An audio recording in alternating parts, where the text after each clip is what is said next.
ndako eza kosala bana 3 jours ya pamba bandako ya bandeko na biso ya PPC basali démonstration batula mpaka ba mona peleve ministre des affaires sociales akamwe pe andimi musala makasi bandeko ya PPC bazali kosala ya kotonga bandako ya mabaya na baliège ndenge tolakisaki bino échantillon moko na kitambo na centre Cephas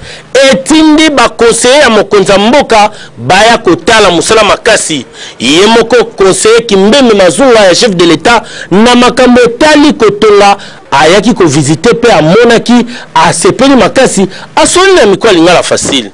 l'État na biso ala koluka nzela nini akoki koluka maelo yo sengeli mpona kobongisa bisika bana mboka bakoki kovanda mpe ata mbula yali ata mopepe bazala bo bato solo omoni bakasi oyo tozalaki na bandeko bavandaka na première na limite ezalaka mpasi tolongolaki bango wana toti bango na bisika baza sikoyo me eza suka te suka foko toeloko moko ya solo ba province nyonso conseiller mokonza mboka tangi kala mingi te PPC alobi akotonga bandako kuna avec dada bokondima te match ezobeta mabia na PPC ya solo